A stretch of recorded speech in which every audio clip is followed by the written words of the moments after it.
یوم جمعہ ایک کام بہت اہم ہے کرنے والا، میرے آقا علیہ الصلوۃ والسلام کا فرمان عالی شان ہے، جو جمعہ کے دن حدیث پاک کا خلاصہ ہے 200 بار درود پاک پڑھتا ہے اس کے 200 برس کے گناہ معاف کر دیے جاتے ہیں۔ تو بالخصوص یہاں تاجپور کے اسلامی بھائی بھی اور مدنی چینل کے ناظرین بھی جمعہ کا دن جب بھی آئے کثرت کے ساتھ درود پاک پڑھنا اپنا معمول بنائیے۔ یہ بھی یاد رہے کہ جمعہ کے دن کی ایک نیکی 70 نیکیوں کے برابر ہے۔ اس دن ڈھونڈ ڈھونڈ کر نیکیاں کرنی چاہیے، زیادہ سے زیادہ نیکیاں کرنی چاہیے۔ اور یہ بھی یاد رہے چونکہ اس دن کا شرف، اس دن کی بزرگی، اس دن کا مرتبہ بھی بڑا ہے، تو جمعے کے دن کوئی ایک گناہ کرے اسے 70 گنا عذاب دیا جائے گا، یعنی 70 گنا ملٹی پلائی ہو جاتا ہے گناہ۔ تو ہمیں سوچنا چاہیے، بالخصوص ساری زندگی گناہوں سے بچنا ہے، مگر شب جمعہ اور جمعہ کا دن گناہ نہیں کرنے بلکہ خوب عبادت کرنی ہے۔ الحمدللہ شب جمعہ دعوت اسلامی نے کتنا اچھا مدنی کام میں عطا فرما دیا ہے کہ ہر شب جمعہ ساری دنیا میں دعوت اسلامی کے ہفتہ وار سنت و بڑے اجتماع ہوتے ہیں، وہاں دعائیں بھی مانگی جاتی ہیں، ذکر و اذکار بھی ہوتے ہیں۔ تو وہ رات دعوت اسلامی کے مدنی مرکز میں اپنے قریبی مدنی مرکز میں گزارنے کی نیت کر لیجئے، اور جمعے کا دن جمعہ کی نماز ادا کیجئے، خوب عبادتیں کیجئے، تلاوت قرآن کیجئے۔ اللہ تعالی ہم سب کو آج کے دن کی برکت عطا فرمائے۔ حضرت سیدنا اوس بن اوس رضی اللہ تعالیٰ عنہ سے روایت ہے کہ میں نے نبی پاک علیہ الصلوۃ والسلام کو فرماتے ہوئے سنا، جس کسی نے جمعہ کے دن اچھی طرح غسل کیا اور صبح سویرے بیدار ہو کر مسجد کی طرف پیدل چلا، کسی سواری پر سوار نہ ہوا، امام کے قریب ہو کر بیٹھا اور اس کا جو خطبہ ہے وہ توجہ کے ساتھ سنا اور کوئی لغو بات نہ کی، اس کے ہر قدم پر چلنے پر ایک ایک سال کے روزوں اور نمازوں کا اسے ثواب ملے گا۔ جمعے کے دن کو خاص طور پر اہتمام کے ساتھ گزارنا چاہیے، اس کو یوم عید کہا گیا، یہ تمام دنوں کا سردار ہے۔ جمعے کے دن کی اتنی برکتیں ہیں کہ کوئی جمعہ کے دن انتقال کر جائے تو اس کو قبر کے منکر نکیرین کے سوال و جواب سے آسانی اور عذاب قبر سے نجات مل جاتی ہے۔ ہمارے بزرگان دین، ہمارے اسلاف جمعے کے دن ڈھونڈ ڈھونڈ کر نیکیاں کیا کرتے، مگر آج ہم نارمل طریقے سے جمعہ گزارتے ہیں۔ جمعے کے دن بھی معاذ اللہ گناہوں کا سلسلہ ہوتا ہے۔ یاد رہے جہاں جمعہ کا دن اس قدر مبارک ہے، وہاں جمعہ کے دن اگر کوئی گناہ کیا جائے تو اس گناہ کو بھی 70 گنا کاؤنٹ کیا جائے۔ تو کبھی بھی شب جمعہ، جمعرات کی رات، ویسے تو کبھی بھی گناہ نہیں کرنا چاہیے، مگر اسپیشلی جمعرات اور جمعے کو زیادہ احتیاط اور زیادہ نیکیاں کرنے کی عادت ڈالیں۔ یعنی اگر اعلان ہو جائے کہ ہفتے میں ایک دن ایسا ہوگا جو جتنا کمائے گا اس کو 10 گنا کر دیا جائے گا، اس دن کتنا کام کریں گے؟ ارے ایک دن میں 10 گنا ملٹی پلائی، جمعے کے دن ایک نیکی 70 نیکیوں کے برابر۔ مثال کے طور پہ آپ نے 2 دن بعد کوئی نیکی کا کام کرنا تھا، آپ نے کسی کی کوئی مدد کرنی تھی، مسجد میں کچھ رقم دینی تھی، کوئی بھی نیکی کا کام کرنا تھا، کوشش کریں وہ جمعے والے دن پہلے کر لیں تاکہ 70 گنا اس کا جو ہے وہ ثواب مل جائے۔ برسوں ہو گئے جمعہ پڑھتے ہوئے، امام صاحب خطبہ دیتے ہیں جمعہ کا، اب ہم لوگ عربی تو جانتے نہیں اور نہ جاننے کی کوشش کرتے ہیں۔ کبھی سوچا کہ جو خطبہ دیا جاتا ہے اس میں ہمارے لیے کیا کیا میسج ہوتا ہے؟ آج انشاءاللہ جمعے کے خطبہ رضویہ کے چند مدنی پھول پیش کرتا ہوں کہ یہ بار بار آپ نے الفاظ سنے ہوں گے، کئیوں کو خطبہ یاد بھی ہو گیا ہوگا، لیکن کیا کہتے ہیں امام صاحب یہ سمجھ نہیں آتا۔ حالانکہ ہمیں اس کا ترجمہ ماشاءاللہ کتابوں میں ملتا ہے، پڑھے تو صحیح کہ کون سا میسج ہے جو گویا ہر جمعے ہمارے لیے دہرایا جاتا ہے۔ میں چند انشاءاللہ جمعے کے خطبے سے مدنی پھول پیش کرتا ہوں اور سنیے کتنے خوبصورت الفاظ میں ہر جمعہ ہمیں کیا یاد دلایا جاتا ہے۔ جمعے کے دن اعلان ہوتا ہے، اوصیکم ونفسی بتقوی اللہ عز وجل فی السر والاعلان۔ خطبہ دینے والا کہتا ہے وصیت کرتا ہوں تم کو اور اپنے نفس کو پرہیزگاری کی، اللہ عز وجل کے لیے تنہائی اور لوگوں کے سامنے۔ فإن التقوی سنام ظہر الایمان، اس لیے کہ پرہیزگاری ایمان کی انتہائی بلندی ہے۔ ہمیں تقوی کا درس دیا جاتا، لوگوں کے سامنے بھی اکیلے میں بھی اللہ سے ڈرنے کی بات کی جا رہی ہے، اور فرمایا گیا کہ پرہیزگاری ایمان کی انتہائی بلندی پر ہے۔ اور آج ہمارا کیا حال ہے؟ ہم نہ لوگوں کے سامنے گناہوں سے باز آتے ہیں، نہ اکیلے میں گناہوں سے باز آتے ہیں، نہ لوگوں کے سامنے اللہ سے ڈرتے ہیں، نہ اکیلے میں رب سے ڈرتے ہیں۔ ابھی جو مذہبی حلیے والے لوگ ہوتے ہیں وہ لوگوں کے سامنے تو شرم کر لیتے ہیں کہ چلو کوئی دیکھ نہ لے، کسی کو پتہ نہ چل جائے، مگر سوچئے جب اکیلے میں ہوتے ہیں، ہماری خلوتیں ہوتی ہیں، اس وقت ہمارا حال کیا ہوتا ہے؟ آج بڑا بھائی نہ دیکھ لے، میرا دوست نہ دیکھ لے، میری عزت کرنے والا نہ دیکھ لے، اس بات کا تو خیال ہے، مگر تنہائی میں جب دروازہ بند ہوتا ہے اس وقت یہ خیال کیوں نہیں آتا کہ رب دیکھ رہا ہے، اللہ دیکھ رہا ہے۔ اے میرے بیٹے اور پیارے اسلامی بھائیوں، جس سے سب سے زیادہ شرم کرنی چاہیے تھی وہ دیکھ رہا ہے، اور ہم اس وقت بے شرمیاں کرتے ہیں، اس وقت گناہ کرتے ہیں۔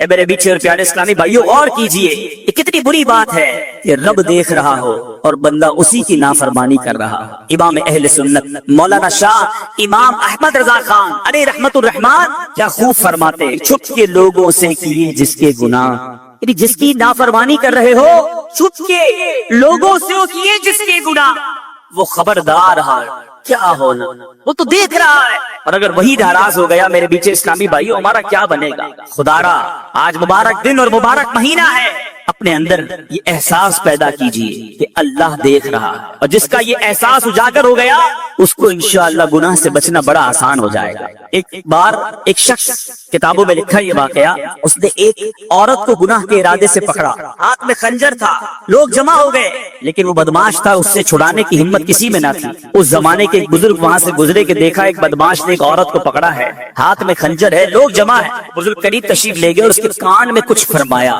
ان کا کچھ فرمانا تھا کہ وہ بدماش جو تھا گناہگار تھر تھر کانپنے لگا، ہاتھ سے وہ خنجر بھی گر گیا، عورت بھی چھوٹ کر چلی گئی، دھڑام سے گرا، بے ہوش ہو گیا۔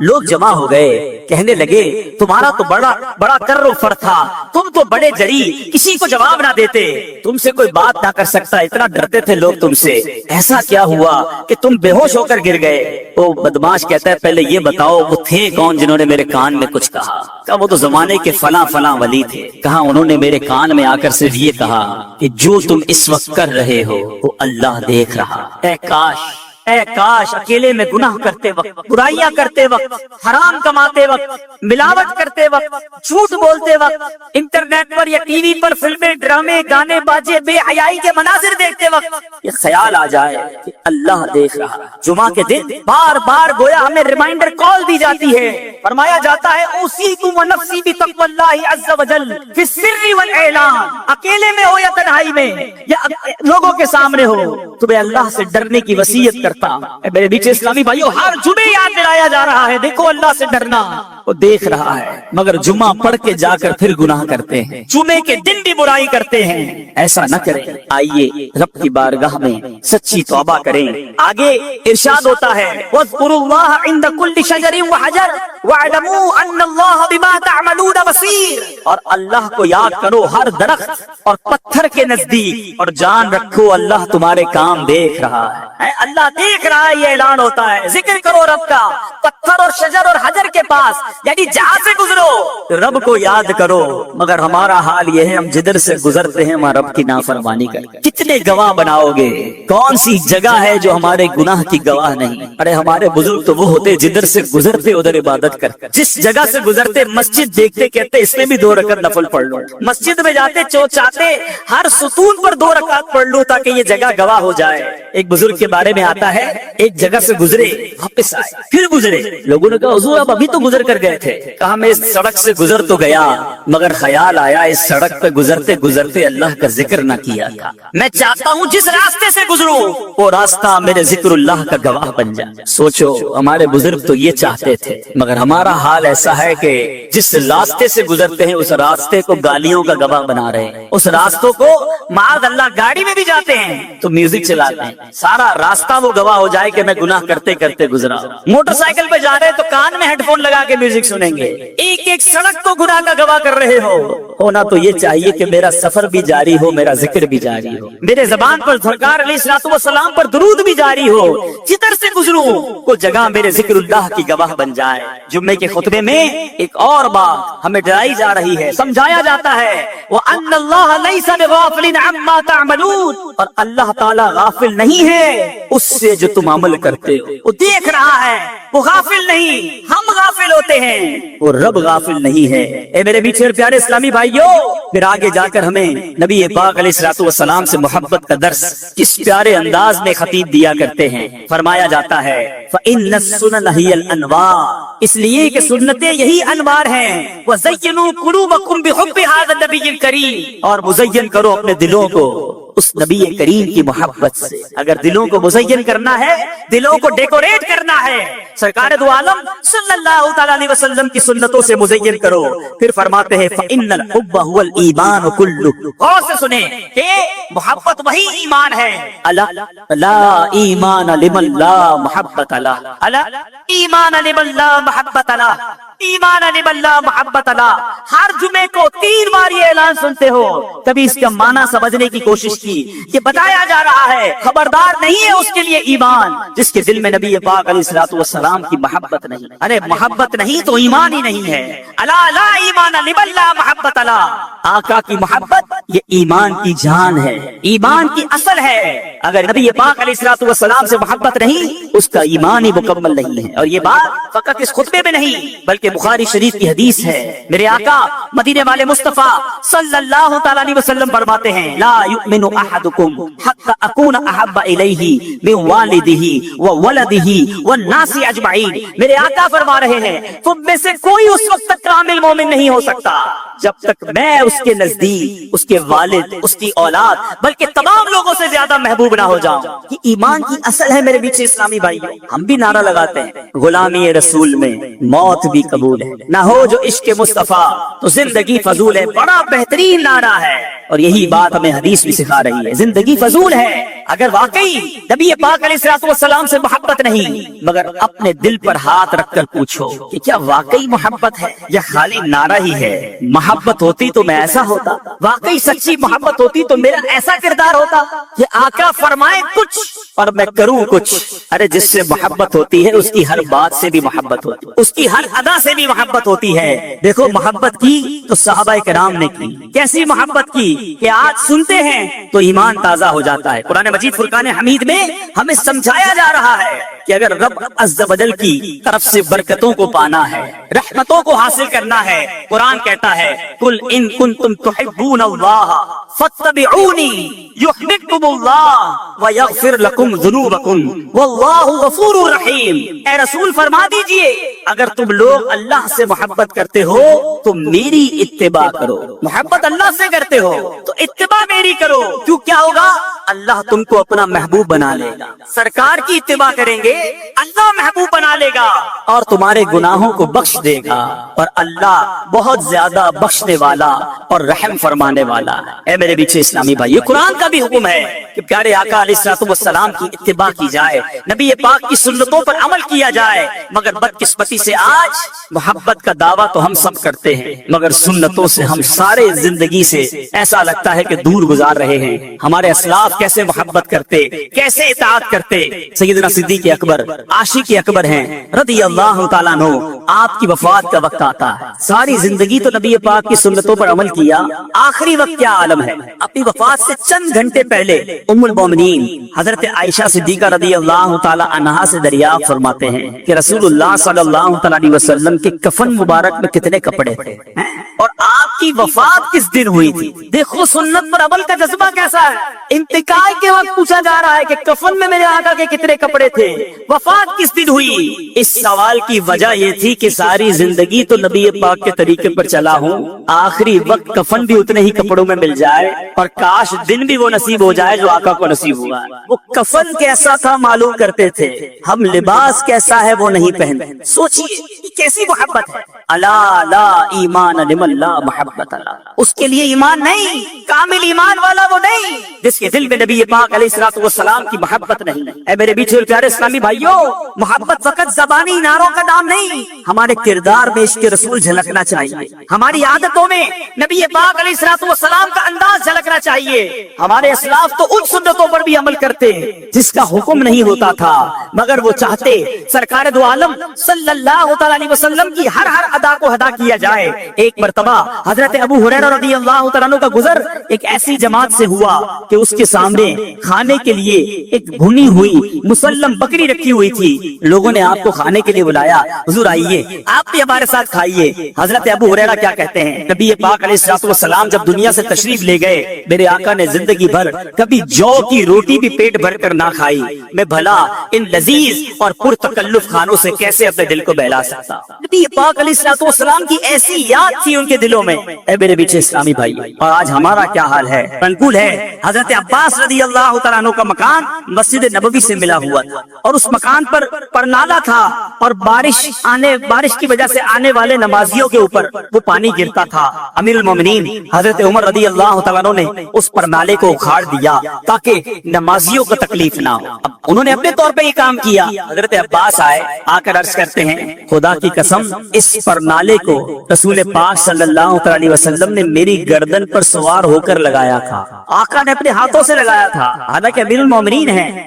امیر المومنین حضرت عمر فاروق رضی اللہ تعالیٰ عنہ، جب پتہ چلا کہ یہ پرنالہ آقا نے لگایا تھا، حضرت امیر المومنین رضی اللہ تعالیٰ عنہ کہتے ہیں، اے عباس مجھے معلوم نہ تھا، اب میں آپ کو حکم دیتا ہوں آپ میری گردن پر سوار ہو کر اس پرنالے کو واپس لگا دیجیے۔ سو چیز آقا نے کی، میں کیسے اس کو ختم کر دوں؟ اس قدر محبت۔ مگر آج جو کام نبی پاک علیہ الصلوۃ والسلام نے ہمیں بتائے، ہم نے وہ ختم کرنا شروع کر دی۔ سرکار دو عالم صلی اللہ علیہ وسلم فرمائے، نماز پڑھو میری آنکھوں کی ٹھنڈک ہے۔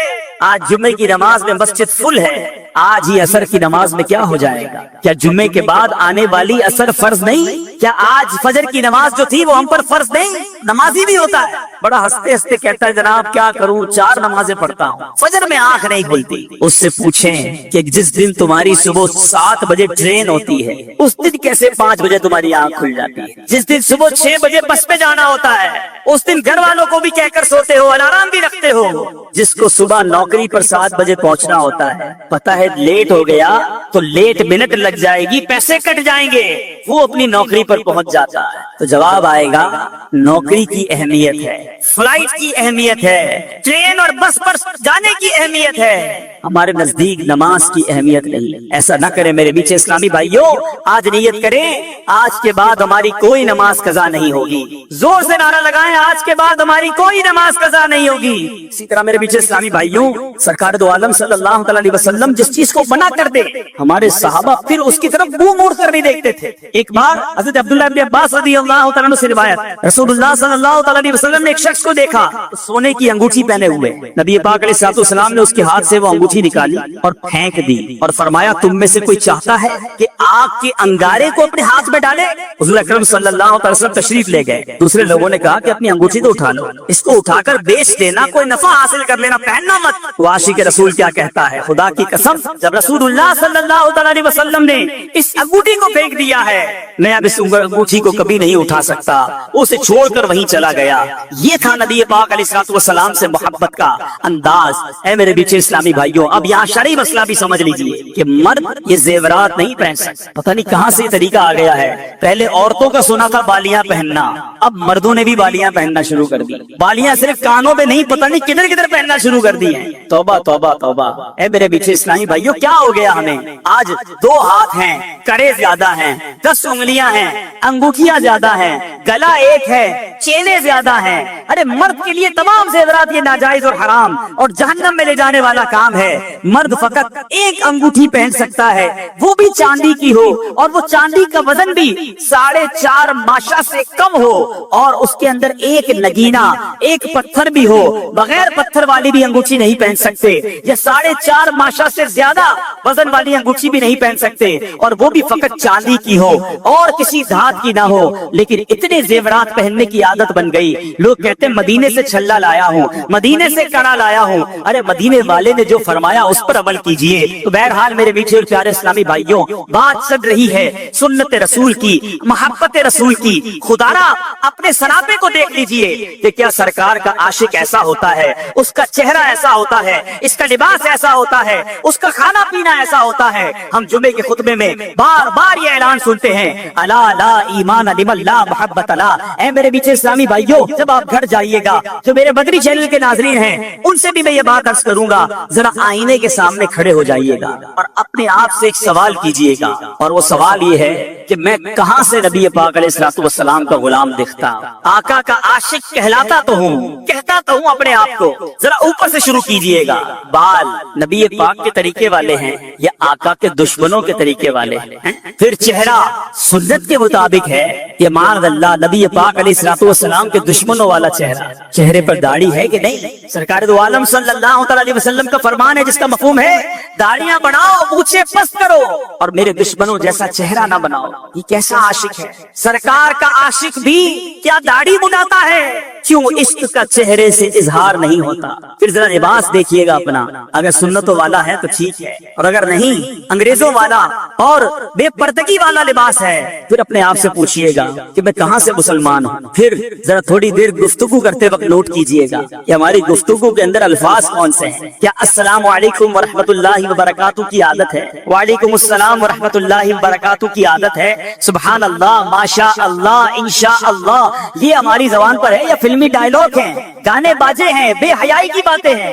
ارے کھانا کھانے بیٹھتے ہیں کسی کے ساتھ تو سمجھ نہیں آتا کہ مسلمان کے ساتھ کھا رہے ہیں یا کسی غیر مسلم کے ساتھ کھانا کھا رہے ہیں، الٹے ہاتھ سے سارے معاملات ہو رہے ہیں اور جناب انداز ہی دوسرا ہے۔ میں آپ سب سے ایک بات کہنا چاہتا ہوں، خدا را غلامی رسول کا دعویٰ کرنے والوں اپنی اسکیننگ کرو کہ میں واقعی غلام رسول ہوں۔ ارے غلام رسول وہ ہوتا ہے کہ جس کو دور سے دیکھیں تو پتا چل جائے کس کا غلام ہے۔ شاعر لکھتا ہے نا، فنا اتنا تو ہو جاؤں میں تیری ذات عالی میں، جو مجھ کو دیکھ لے اس کو تیرا دیدار ہو جائے، ہمیں دور سے دیکھ کر پتا چل جائے کہ نبی پاک علیہ الصلوۃ والسلام کا عاشق اور امتی جا رہا ہے۔ محبت کیجئے، اپنے آقا سے ٹوٹ کر محبت کیجئے، مگر ان کے طریقے پر عمل بھی کیجئے۔ نبی پاک علیہ الصلوۃ والسلام کا غلام جھوٹا نہیں ہوتا، آقا کا غلام دھوکہ دینے والا نہیں ہوتا، نبی پاک علیہ الصلوۃ والسلام کا سچا عاشق حرام کمانے والا نہیں ہوتا۔ ارے کیسے وہ سود کا کاروبار کرے گا جب آقا علیہ الصلوۃ والسلام فرمائیں کہ سود کے 70 درجے ہیں اور اس کا سب سے کمتر درجہ یہ ہے، حدیث پاک کا خلاصہ ہے اس کا سب سے کمتر درجہ یہ ہے کہ بندہ اپنی ماں کے ساتھ بدکاری کرے۔ کہ نبی پاک کا غلام سود کا کاروبار کرے گا؟ ارے سود کا کام کرنے والے کو اللہ سے جنگ کرنے والا کہا گیا۔ چھوڑ دو یہ کاروبار، نہ کرو کاروبار میں ملاوٹ، نہ بولو جھوٹ، نہ کماؤ حرام۔ یہ سرکار کی غلامی نہیں، یہ بربادی کی طرف جا رہے ہیں۔ یہ جمعے کا خطبہ زبردست میسج ہے ہمارے لیے، الا لا ایمان لمن لا محبت لا۔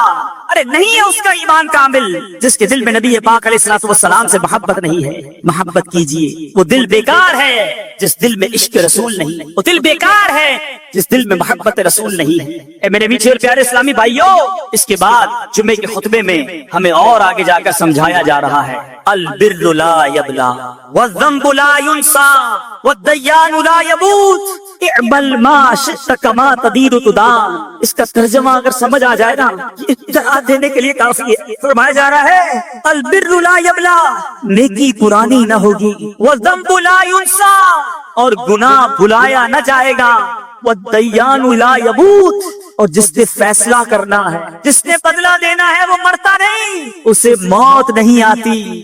اعمل ما شئت کما تدین تدان، کہا گیا کر لے جو کچھ کرنا ہے، بدلہ دیا جائے گا، کر لے جو کرنا ہے، آخر موت ہے، ایک دن مرنا ہے، آخر موت۔ یہ اتنی زبردست حدیث ہے۔ فرمایا البر لا یبلا، نیکی پرانی نہیں ہوتی، نیکیاں کرتے جاؤ، کرتے جاؤ، جمع کراتے جاؤ، وہ رب نیکوکاروں کا اجر ضائع نہیں کرتا۔ والذنب لا ینسا، گناہ کر کے ہم بھول جاتے مگر یہ گناہ بھلایا نہیں گیا، کہیں نوٹ ہو گیا۔ ہم بڑے عجیب لوگ ہیں، ہم نے اتنے گناہ کیے ہمیں یاد ہی نہیں، نیکیاں ساری یاد رکھی ہوئی ہیں۔ ہمارے اسلاف نیکیاں بھول جاتے، گناہ یاد رکھتے۔ آج ہمیں یہ بھی یاد ہے کہ 15 سال پہلے مدینے گیا تھا، 10 سال پہلے میں نے مسجد کو پیسے دیے تھے، 5 سال پہلے فلاں غریب کی شادی کروائی تھی۔ کسی کے ساتھ 10-15 منٹ بیٹھو، اپنی 15 سال کی نیکیاں گنوا دیتا ہے۔ اس سے پوچھیں جناب کل جھوٹ بولا تھا یاد ہے؟ 15 سال پرانی نیکی یاد رکھتے گنوائی جا رہے ہو، کل جھوٹ بولا تھا، آج صبح تم سے بدنگاہی ہو گئی تھی یاد ہے، تھوڑی دیر پہلے آپ نے غیبت کی تھی وہ یاد ہے؟ کیسے ہو گئے ہم گناہ کر ہی جا رہے ہیں۔